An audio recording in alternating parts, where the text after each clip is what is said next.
And here goes part 5 of the Bertram 31 Repower. These are the outboard engine beds. They are stainless, and you can see the fabricator clamped a bunch of bars to hold them straight so that they would not distort while he was welding. Those full-length welds do get the metal quite hot, and he was able to keep them very straight. Moving along, this is 8 degrees on a level. This was zeroed out on the engine beds. The 8 degrees represents the down angle gear, and we'll come back to that in a little bit. That is where things went wrong for me. These are the engine beds just clamped in place. What we're doing here is pre-drilling the engine isolator mount holes, and that jig has some 3/16 holes just outside those clamps, and we are just drilling a dimple into the stainless and gonna let the fabricator finish drilling those out to 1/2 inch.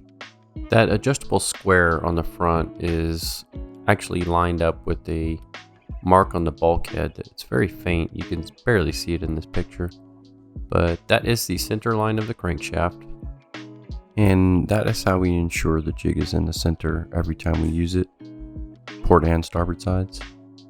We also use the same process on the back bulkhead as well. These are the ramps tacked up and dimpled. And do me a huge favor, if you haven't already, subscribe to the channel and give us a thumbs up on the videos you do like. Leave comments below. I'd love to answer questions. We're trying to grow the channel. I hope everybody enjoys this. One thing we'd really like to do is do a really cool live when this boat hits the water. I would like to personally thank all the subscribers who've jumped on board already. You guys make it worthwhile. I appreciate you, and stick around. We beefed up the transition from the engine room stringers to the original stringers in the cockpit, and that we'll come back to that. But these are some Coosa uprights that are going to get some glass. Those are 1.5 by 3 inch, I think, and rounded over with a 3/8 router bit. We just put some mat on top of those. They're going to end up being uprights that will hold some panels for racors. This is a level that measures in 1/100ths of a degree. What we learned with using this level as opposed to what we started with was we were actually measuring or zeroing out to a mark on the bottom of the hull that wasn't actually in line with the center line of the crankshaft. You'll see it, and I'll describe it much more later, but that was throwing our numbers off by 1 degree. So after I had struggled a good bit, I talked to a friend, another boat builder, and he kind of nudged me in the right direction, and then I kind of took his advice and ran with it. What I'm doing here is I hot glued this melamine board up to the back of that transmission jig. Come back to that again in a little bit. Here the engine beds are primed with Alexial High Build. I may have to go into that in more detail. You'll see the other engine beds primed with it as well. I'll explain why we chose that product. And here those are bedded in 5200. Obviously the epoxy primer sat overnight, and I believe we even gave it a little scuff, but you'll see that there was no epoxy where the 5200 was bonding. All the white that you see there is 5200, and I think we used 4 tubes. What I wanted was the 5200 to bond the fiberglass to the stainless steel directly without any paints or primers in between. I've seen paint lift off of a substrate and still be very well adhered to the 5200, and the failure was at the bond line between the primer and the metal. So this is how I figured it out. When we got the level that measured in 1/100ths of a degree, I placed it on that pencil mark and zeroed it, and then I tilted it slightly and put it on the Sharpie mark and found out there was a 1 degree difference. We used the pencil mark in the beginning, to zero out and set our engine beds and stringers, everything that we did in the beginning. Once we got to doing the shaft angle, we had the ability to pull a string from the crankshaft in the front all the way to the transom, and that refined our center line and it gave us the Sharpie mark, which became our new benchmark. And here you can see where we beefed up that stringer in the cockpit to transition a little bit better from the stringers in the engine room.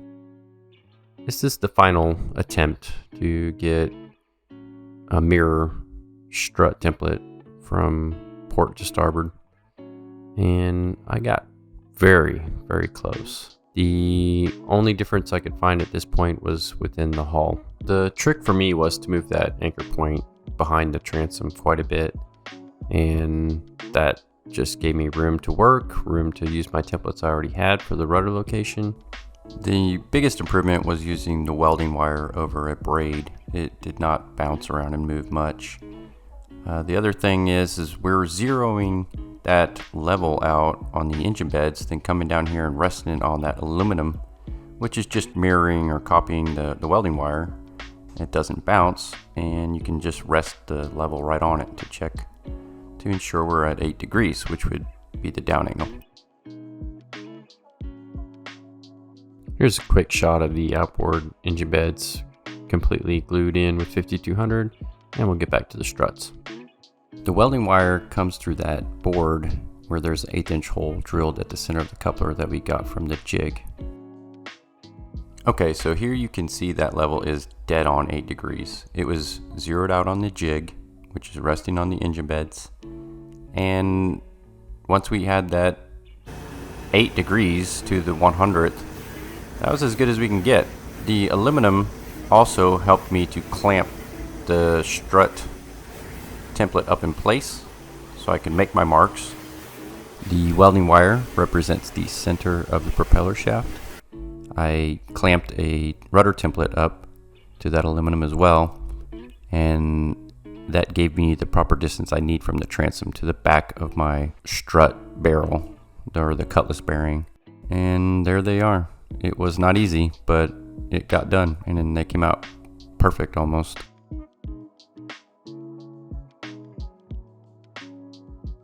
This actually does a lot of things. It seals the raw fiberglass, fills porosity, primes the surface for fairing putty, and it looks good. It's nice to turn everything one solid color, but as we start to sand this, you'll expose the highs and lows, and you can see where you need to apply fillers and not just go at it kind of blindly. At this point, what we're waiting on is to get those inboard engine beds back from the fabricator and get a coat of high build on them. This was a bit of a boost of morale. It's been a long process. We dug way deeper into this project than we ever thought we were going to get.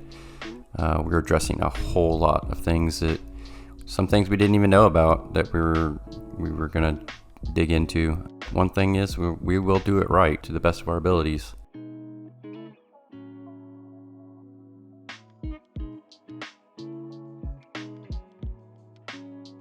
And now we are templating the last bit of fiberglass pieces we need to build to finish this engine room up.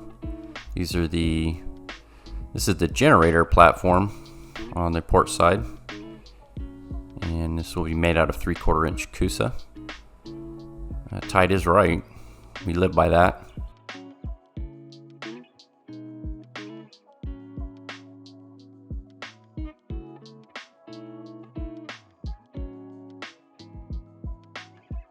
This is now the starboard side. This will be the battery platform. Hold mostly batteries. And there's that dust separator again. That thing did an amazing job. Okay. So in here, we're going to do a quick little skim coat of some Gelcoat putty that we were using. And now we're jumping right back into the engine beds, getting prepped for primer. We're going with the Alexial High Build, and there's a bit of a story behind that. A fellow that has used the high build to prime stainless gave us a great example of its adhesion properties, and it was convincing enough to go with that. Sanded down to 220. Just got that engine isolator off of one of the engines, and just seeing how it fits. They drop right in.